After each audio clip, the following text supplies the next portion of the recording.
সৈন্যচারী অত্যাচারী খুনি হাসিনা গুম করছে। একজন করছে 2012 সালে আগস্টের 24 তারিখ, আর এক ছেলে এপ্রিলের 3 তারিখ। ওই 12 সালে আজকে 12টা বছর হয়ে গেলে আজ আমি আমার সন্তান পাই না। মামাকে আমি রাস্তায় রাস্তায় কত জায়গায় গেছি, প্রশাসনের কাছে গেছি, সব জায়গায় গেছি, আমার হাজবেন্ড নাই। আমি সব জায়গায় ঘুরছি, যে জায়গায় শুনছি সেই জায়গায় আমি গেছি। আজও আমি আমার সন্তান পাই না। আমি আমার সন্তানের জন্য অপেক্ষায় আছি। আমি ফিরে পাইতে চাই আমার সন্তান। আমার সন্তান গেছে, আমি জানি যে লেটো বিপ্লবের বাইরে আছে জিয়াউদ্দিন জিয়া, সে যেদিন ধরছে সেদিনকে আমি তারে ঘুম দিছি। ঘুম দেওয়ার পরে যেই বলছি আমি কালুর আম্মা, সে ফোনটা আমার কাটিয়ে দিয়েছে। তারপর আমাদের বরিশালের এমপি সাহেব সরান নেয়া, যখন ছোট ছেলে পাওয়া যায় না, ছোট ছেলে আগে ঘুমাচ্ছে। তারপর বড় ছেলের নিচে দেখ কালুর আম্মা খুব কান্নাকাটি করতেছে ছোট ছেলের জন্য, তুই কালুর কিছু করিস না। সে ধরছে এই খুনি সরকারের প্রশাসনের আইন শৃঙ্খলা বাহিনী, তারা দিয়ে নিয়ে গুম করছে আমার সন্তান। আমি তার বাসায়ও গেছি, সে যে শুনছে আমি কালুর আম্মা ফোনটা আমার কাটতে দিয়েছে। আমি আমার ছেলের সন্তান চাই, আমি ফিরে পেতে চাই। বাংলাদেশ জাতীয়তাবাদী দল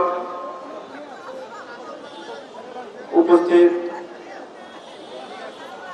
বাংলাদেশ জাতীয়তাবাদী দলের বিপ্লবী সাধারণ সম্পাদক সৌদিয় মির্জা ফখরুল ইসলাম আলমগীর, উপস্থিত স্থায়ী কমিটির সদস্য, দীর্ঘদিন রাজপথে যাদের অংশগ্রহণে চেপে উঠেছে রাজপথ, স্থায়ী কমিটির সদস্য খুশু ভাই, গুম হওয়া, দীর্ঘদিন আয়নাঘরে থেকে প্রায় বাংলাদেশে এসে যে এখন বর্তমানে বাংলাদেশের রাজনীতির আমাদের সহযোদ্ধাদের সাথে কাতারে এসে রাজনীতির নেতৃত্ব দিচ্ছেন স্থায়ী কমিটির সদস্য সালাউদ্দিন আহমেদ সহ গুম হওয়া পরিবারের সদস্যবৃন্দ, সকলকে আজকের এই দিনে সহানুভূতি জানাচ্ছি। বন্ধুরা আমার, বক্তব্য দেওয়ার কিছু নেই। আজকে এখানে পারভেজের মেয়ে বক্তব্য দিলেন। আজকে আমি যদি গুম থেকে ফেরত না আসতাম, আমাকে যদি ফেরত দেওয়া না হতো, তাহলে আজকে আমার সন্তান আজকে পারভেজের মেয়ের মতো কান্নায় জর্জরিত হয়ে আমাকে ফেরত আনার যে আকুতি করত, সেই অনুভূতি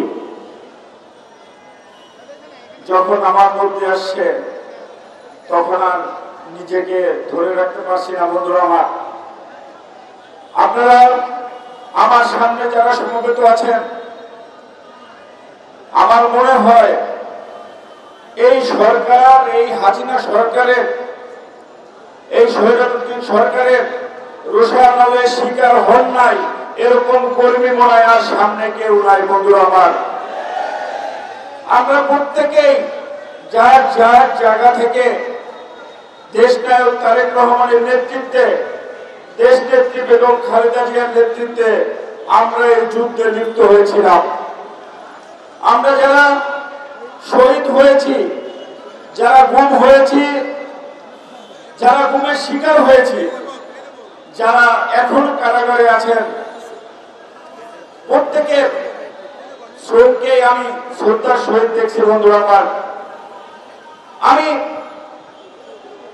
এই সরকারের, হাসিনা সরকারের সময় যে সকল প্রশাসনের কর্মকর্তা কর্মচারীরা এই গুম খুনের নেতৃত্ব দিয়েছেন, যাদের নেতৃত্বে আমার সহযোদ্ধা, আমার সহকর্মীরা গুম হয়েছেন, সেই সকল কর্মকর্তা কর্মচারীদেরকে আইনের আওতায় আনতে হবে। বন্ধুরা আমার, খুনি হাসিনা তার নির্দেশেই কিন্তু এই গুম হয়েছে।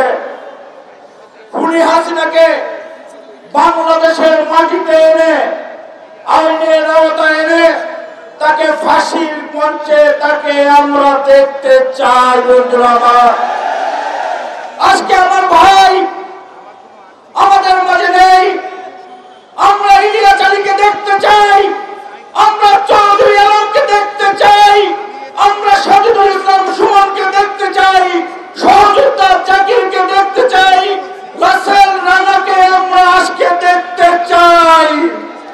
খুনি হাসিনা মাঝে পালিয়ে গিয়ে তোমার রক্ষা হবে না, বাংলাদেশের মাটিতে এনে তোমার বিচার